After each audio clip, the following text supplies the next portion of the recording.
Hello again YouTube, it's Billy Haynes here with another album review, and this time we'll be doing 2003's release of Self-Destructive Pattern by Spineshank. Yeah, this is an album that I know people are going to get up their arse about.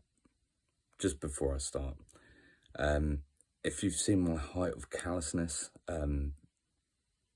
review of that album, you know that I actually generally like Spineshank as a band, or did. You know, I don't think they're going anymore, to be fair, but this was their second album, and I was well stoked about picking it up. I think I got in like the first 2 weeks of them releasing it back in 2003, just because I genuinely liked Height of Callousness. So obviously I was going to pick up another album, especially a new release at the time. And it so happens that, I'm not going to lie, I'm going to piss a lot of people off on this. And I will stand by and fight you on this line about my feelings on this. So let's get into the Self-Destructive Pattern. Violent mood swings starts off this album. And we've seen it quite a few times, you know, with a lot of bands that we know and love. That like doing their ambience tracks to start with. Spineshank don't do that. They really crank it up to 10 and go straight in. And Violent Mood Swings for me is one of probably my favourite Spineshank songs of all time. It's getting a 5 out of 5. It's a fucking industrial kick in the teeth. It is so good. It is so good. I love it. Violent Mood Swings is everything Spineshank does amazingly. Goes into Slavery, and it just really elevates this album for me, those two tracks. It's getting a 5 out of 5. Absolute classic. Slavery is just so impactful. I know, again, some of the producing that happened on that album, just excellent work, really excellent work. Goes into Smothered next. Really like the guitar, like the bass, like the drums and the vocals on that. It's getting a 4 out of 5. I think it's a great track.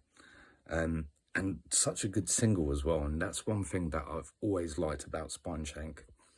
No matter what, they always done great singles. And that being one of them, in my opinion. Consumed comes next. Really like the ambience of that track, the guitar, the bass, like the vocals as well. Another 4 out of 5 in my opinion. I think it's a great fucking track. Goes into Beginning of the End next. Really like the vocals on that, the drumming, the guitar. Pretty much everything in the band's actually on par in that tune, and it's getting a 4 out of 5. I think it's a great song. Forgotten comes next. Like the ambience, like the rhythm section of it, like the bass and the drums. It's a good track, but it's nowhere near of what's come before. It's getting a 3 out of 5. Self-Destructive Pattern comes next.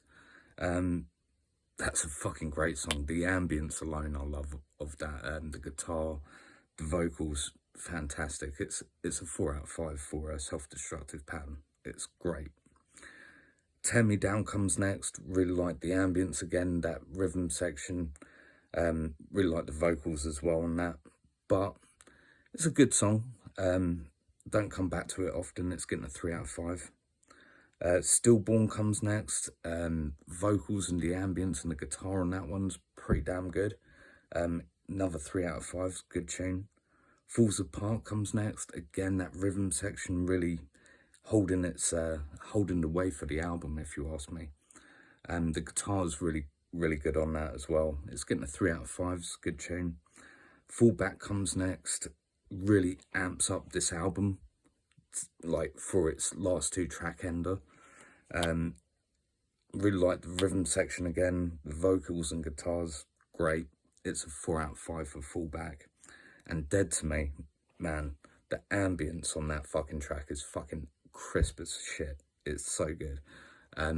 Again, really love the rhythm section, love the guitar. It's getting another 4 out of 5. It's a great fucking end to an album, if you ask me. And overall, I'm giving Spineshank Self-Destructive Pattern, a healthy, beautiful 4 out of 5. And you know what? I don't care. I don't care what you think of it. If you think it's great, I'm with you, dude. Like, because I think it's a great album, and it really showed where that band could have gone, you know, and it just seemed to fall apart after that, really, which is a damn shame, because they're progressively getting better, in my opinion. At this point, they had their dial to really amplify that third album, which, you know, fell on its arse. But, you know, up to that point, I thought, shit, Spineshank are here, like, you know, blah, blah, blah. And it just fizzled out in the end, didn't it? But yeah, that kind of ends my whole thing on Spineshank. I'm sure I'll do a playlist for any of you Spineshank fans out there, with Height of Callousness and Self-Destructive Pattern on, just in case you fall into the channel and you're just like, holy shit, he's done some Spineshank, let's go to there. Yeah, it'll be there. So I'll see you on the next one. Got plenty more for you, as always. I'm sure I'll upset a few of you with some more reviews.